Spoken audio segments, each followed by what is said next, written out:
Hello, Alan here, storyteller. I'm outside because today's story is about a forest. Now, we're not in a forest, obviously, but being outside, what you might not know, in your garden as well as in forests, there are many things you can't actually see. I'm not talking about little insects and things like that. Things like fairies. And our story today is about a very brave fairy. Well, she wasn't brave to start with. Her name is Finula. And Finula lived in a tree, in a little hole in a tree with a lovely door, and inside, she had lots of nice things, including a kitchen where she made, of course, fairy cakes. She was very shy and didn't go out very much, but she had lots of friends who called around because they liked a cup of tea and a chat, and they liked her fairy cakes. One day, there came a knock on the door. She opened it, and there was two of her friends, Nip and Nap, a brother and sister. "Hello, Finula. Would you like to come and play? We're going to play hide and seek up in the trees." "Well, I would, but I've just put some cakes in and I've got to finish the ironing off." They knew she wouldn't come out, but they did know that they'd get a nice cup of tea and a fairy cake, and they liked her company. She had some nice stories to tell. And off they went. They'd been playing about 5 minutes in and out of the branches when there was a horrible noise. Nip looked up from his hiding place, and Nap turned around. And as the noise got closer, it wasn't such a bad noise. It was a buzzing sound, and they expected it to be a bee or a wasp. But in actual fact, it was a dragonfly. They like dragonflies. They're usually friendly chaps. This one, though, was not. Nap stepped out and said, "Hello, would you like to come and..." Before he could finish his sentence, the dragonfly had whipped around his huge tail and hit Nap in the nose. "Oh, what did you do that for? Ow! Ow!" And Nip said, "Excuse me, that's my brother. You got..."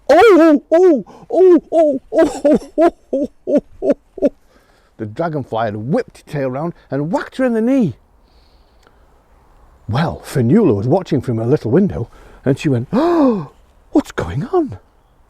And the dragonfly said, "I am Zog, and I am a bug-eyed, four-winged, red-striped zinger. And this is my part of the forest from now on, and you stupid fairies, clear off. I don't want you anywhere near." Finula was terrified. She shut the curtains very quickly, and she locked the door, and she got down underneath the table and said, "Oh my goodness me, what's going on?" Oh, and she was all shaky.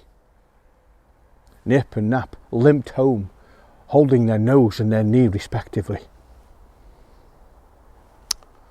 Wasn't very nice, was he? A few days later, Finula was once again baking some lovely fairy cakes when there came another knock on the door. "Oh, who's that?" And once again it was Nip and Nap. They'd recovered from their injuries. They said, "We're going out to play again." "Oh, no. I don't think... What about that naughty Zog chap? He was very rude and he hurt you." "He's gone, we think. We haven't seen him in days." "Well, I would, but I've just put some fairy cakes in again, and today I have to clean the windows and iron the curtains." Yes. They knew she was making excuses, but they also knew that she was kind and they would get a cup of tea and a nice fairy cake and one of her lovely stories.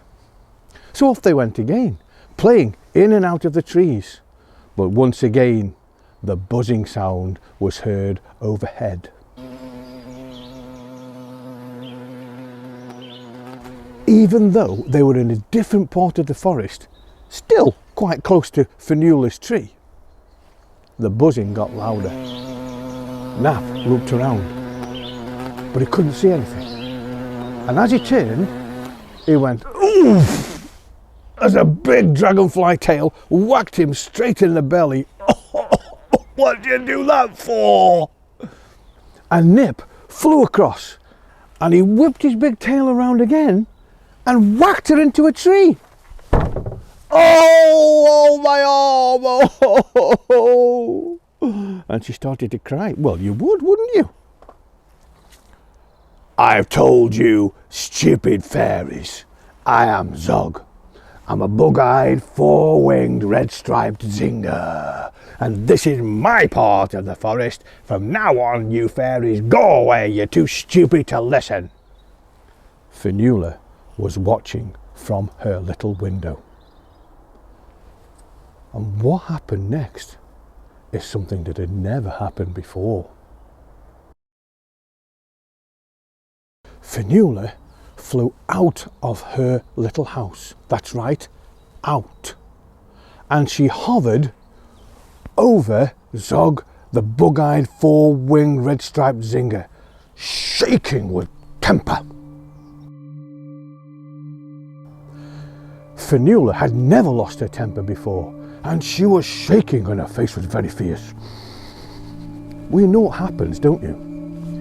When fairies shake their wings. You don't? Well, I'll tell you. The fairy dust falls off. And of course, fairy dust, as you know, is magic. And it spread all over Zog, the bug-eyed, four-winged, red-striped zinger. And she said, "Igglety, pigglety, digglety, Zog, turn this dragonfly into a log." And he was going, ha ha ha, I've gone, oh. And of course his wings didn't move and he fell straight to the floor. Thud. Well, what have you done? I can't move. Oh, my neck hurts. Ow, I can't move my wings. Ow. Now listen to me, she said. I have had enough of you and your bullying. You've hurt my friends, not once, but twice. You are rude and you are mean. So if you come back to this forest again, I shall do this with my magic dust. I shall say, "Igglety, pigglety, digglety, Zog, turn this dragonfly into a frog." But before I do, I shall tell the crows, because everybody knows that crows like to eat frogs. Oh, don't do that. No, I was just kidding. I'm only messing about. I'm just having a game. It's not, oh, my neck. I can't move my neck. What's going on? She picked up Nip and Nap and took them back to her house, where she looked after their injuries and made a nice cup of tea. And of course, she already had some fairy cakes on display. Well, the bees and the butterflies and the birds and all the other little animals had seen this, and it very quickly went round the forest, and all her other friends came and said, "Finula, how brave are you? That's wonderful, well done." And they patted her on the back, and she was very red. I wasn't. She's quite embarrassed. Soon there were so many people in her little house that she had to go outside and sit on the branch.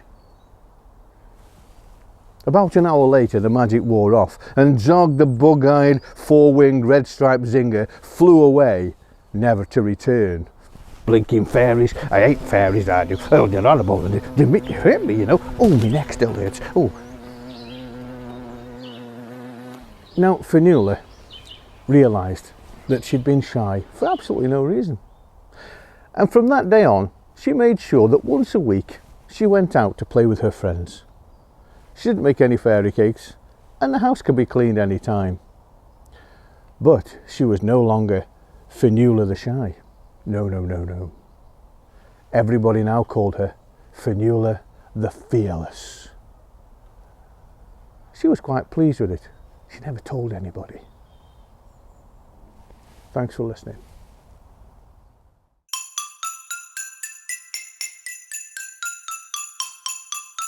Well, I hope you enjoyed the story about Finula's bravery. Here's a few words from our story that you might like to practice. First of all, she lived in a forest. And of course, she was a fairy. Now, this is how you spell fairy. If there's more than one fairy, like Nip and Nap, then it's spelt fairies, like this. We remove the Y and we add I-E-S. Now, I know we've had the word dragonfly before, but it's worth looking at because it's a very long word. And he was red striped. And this is red, and these are stripes. She was fearless, and of course, She shook with temper. Shook. And the fairy just fell. And he turned into a log. And she threatened to tell the crows. 1 crow, 2 crows with an S on the end. And of course, she made cakes that everybody loved. 1 cake, 2 cakes. See you soon.